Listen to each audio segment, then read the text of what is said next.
Isaías 53, ele foi moído pelas nossas transgressões. O pecado que nos traz a paz estava sobre ele. Muitas pessoas pensam, e eu já vou encerrando aqui, muitas pessoas pensam o seguinte: a cruz de Jesus era muito pesada. A cruz de Jesus era muito pesada, mas Jesus suportou porque ele era o Filho de Deus. Não. Jesus tinha dupla identidade. Ele era 100% homem, 100% Deus. Ele não era só Deus. Ele era 100% homem, 100% Deus. Quando a Bíblia diz assim, em Isaías, e ele não usurpou o seu poder de ser Deus. Ou seja, ele não utilizou o poder de Deus quando ele estava sendo chicoteado. Ali ele estava apanhando como homem. Ele não usou o poder de Deus quando ele estava sendo pregado na cruz para não sentir dor, porque não ia valer o sacrifício. A moeda que o diabo chegou diante de Deus e disse assim: olha, para me libertar esse povo aqui, eu preciso, falou para Deus, eu preciso que você me dê e pague o sangue de um inocente.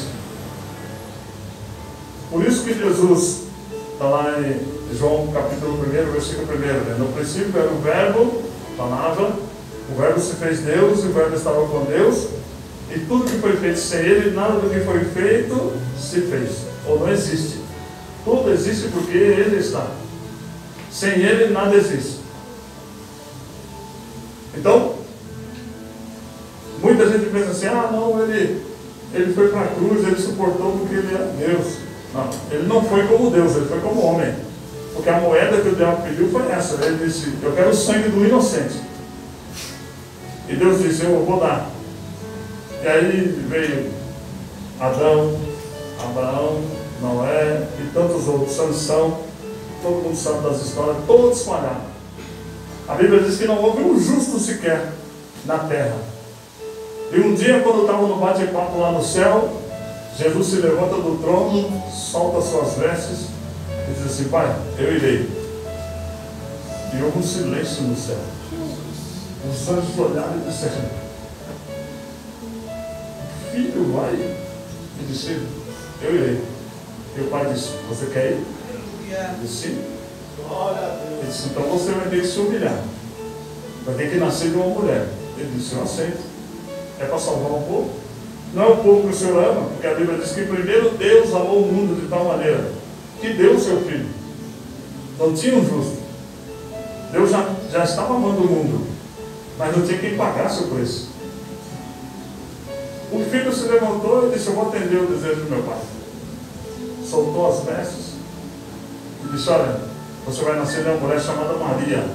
E Jesus nasceu, aprendeu a andar, sabendo andar desde o princípio. Ele ensinou Maria a andar, mas ele nasceu e sujeitou, porque ele tinha que ser como um homem. Ele mamou no seio de Maria, mamou na mamadeira, começou a engatinhar, arrastando pelo chão, igual uma criança, sabendo andar. Jesus sabia andar. De pé, sentado, deitado, Jesus sempre soube andar. Mas ele se sujeitou. Aprendeu a andar, aprendeu a falar. Tudo que você faz, as crianças nossas fazem, ele aprendeu, já sabendo tudo. Por isso, lá na cruz, quando ele estava morrendo, Maria chorando, ele disse: mulher, por que chora?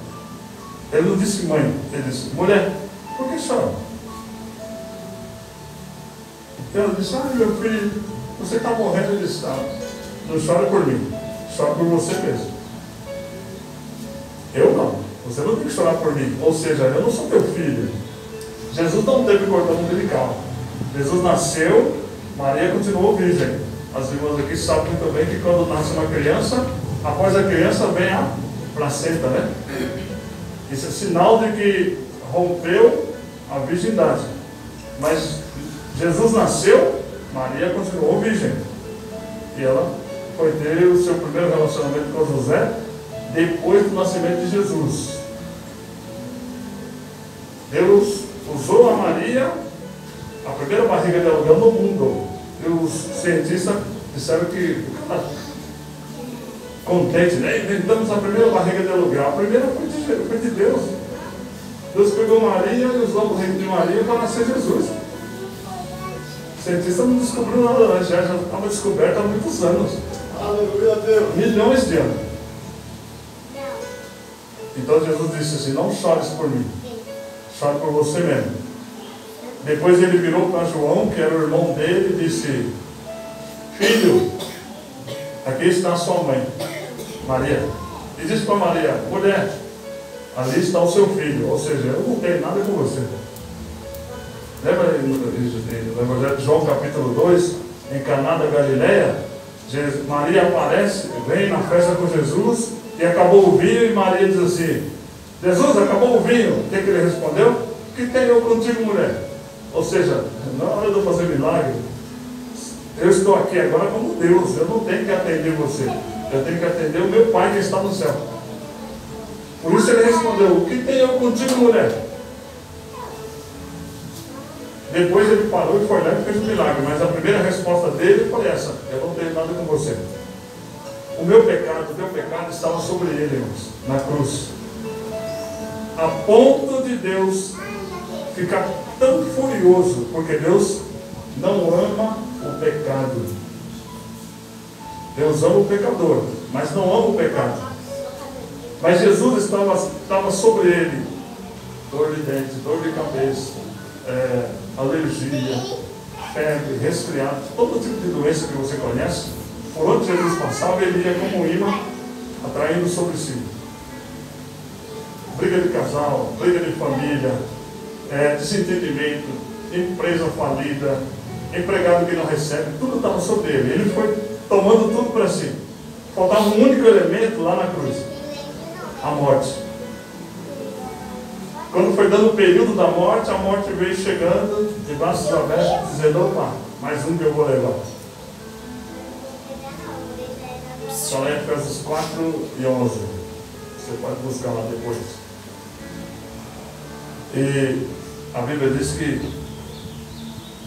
a morte chegou e Jesus olhou para ela e disse: só estava faltando você.